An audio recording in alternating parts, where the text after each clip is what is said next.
Okay, so back to the types of magnetic material. So we had diamagnetic substances, where the magnetic field of the electrons in the material balance each other out. So there's no net magnetic field. When those substances are placed in an external field, they make that field weaker. And when they're put near a magnet, they're repelled by both poles of the magnet. Okay, examples are copper, bismuth, nitrogen, water, hydrogen gas, salt, noble gases.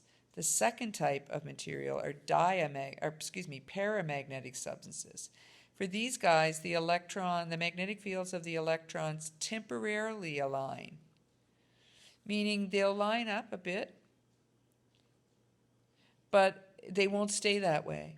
So I could make them align, but then if you do, like over time, or if you drop it, they'll become unaligned. Okay, so here's a big magnet, and remind me when you come in the next day so you can play with it. And here's a paper clip. Okay. Now, if I had a second paper clip, just move this out a little, I could make it stick to that one. But if I, oops, try that again. Okay, so I'm going to make the second one stick to the first one, and now I'm going to take them both off. And it doesn't take very long for the first one to fall off. Okay, you can see how strong my magnet is. It's entering the magnetic field. Okay, so the paper clips are not magnetic, but when I place them in a really strong magnetic field, they'll become magnetic, and so this one will stick to that one. But they're paramagnetic materials, right? So it doesn't take very long when I remove them from the magnetic field when that temporary alignment goes away. That's what it means when it says they'll temporarily align. Okay, we'll play with it more in person, I promise. So temporarily align, but are easily destroyed. Okay?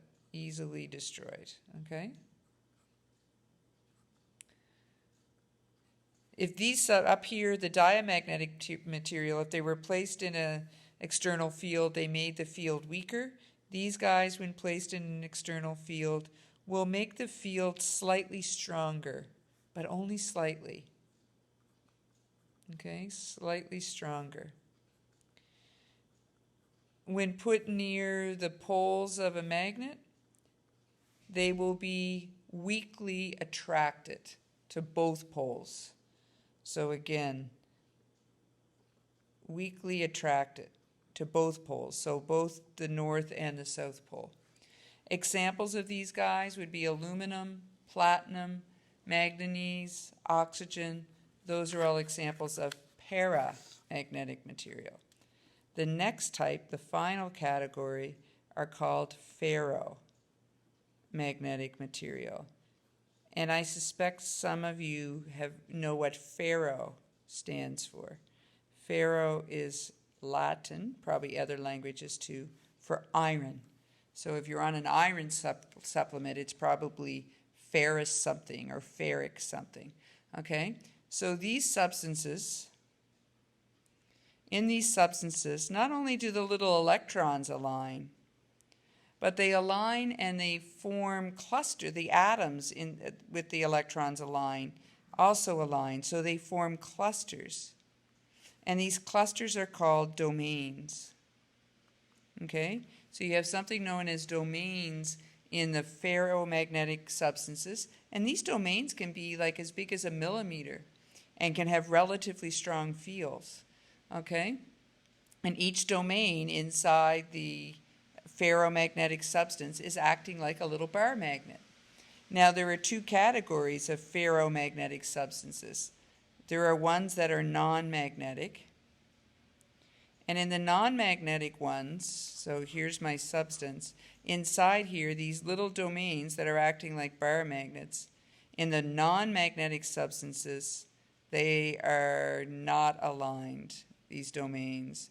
They are like totally skewed, canceling each other out. And so no overall net magnetic properties. Okay? So the domains are random and cancel each other out. The other type is brilliantly named magnetic substances. So still in ferromagnetic, these guys also have domains. But in here, the domains are aligned. Not necessarily 100% perfect. One side, by the way, is supposed to be the North Pole, and the other side is supposed to be the South Pole. So they might not be totally perfect, but they're close. So there are substances that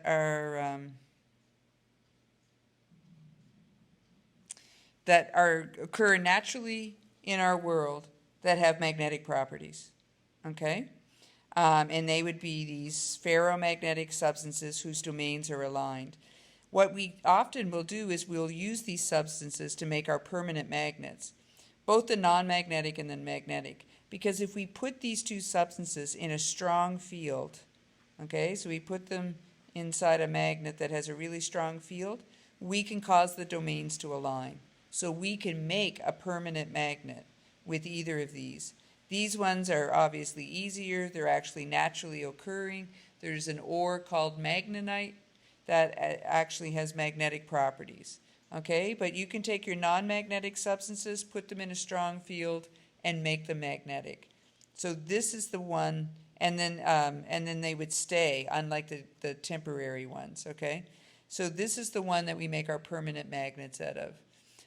What are the best ones? Best materials? Iron, cobalt, nickel, okay, are some of the best ferromagnetic substances. Now, when you have a magnet, you need to be careful because you can cause it, you can knock it into what's called randomness. If you bang a magnet, drop a magnet, it's going to jar the domains. So just like the strong magnetic field can cause the domains to align, you can do things to cause the domains to scatter too. So striking or dropping a permanent magnet, which is what these would be, cause it to lose magnetic properties. Sorry, someone keeps messaging me in the middle of this video and it keeps distracting me. The one other piece that we should talk about is when you do take this non-magnetic material and put it in a strong field, what you're doing is you're inducing magnetism in it. Inducing magnetism. And actually that's also what I was doing with the paperclip. I was inducing its magnetic properties. I was causing the electrons to line up even just for a temporary amount of time. In something like aluminum, it's not going to last, but in another material, we can make a permanent magnet out of it. The one last thing is if you heat a magnet. If you heat a magnet, you can cause it to lose its magnetic properties as well. Okay? And that's because remember, heating is increase in temperature is really, a temperature is the measure of the kinetic energy of the material. So when you heat a magnet, you're giving the material more kinetic energy. Well, what's getting the kinetic energy are the electrons. And so remember, kinetic energy is dependent upon the speed. So when you heat an object, you're causing the electrons to move faster. Obviously, if they're moving faster, they're not going to stay in alignment. Every material, every ferromagnetic substance has a temperature at which it loses all of its magnetic properties, that you can no longer make it a magnet. That temperature is known as the Curie temperature, named after Marie and Henri. That was her husband? Ooh, lost her husband's name. It was really him that did the work too in this one. But it's a really high temperature. For iron, that temperature is 1,043 degrees, not Fahrenheit, Kelvin.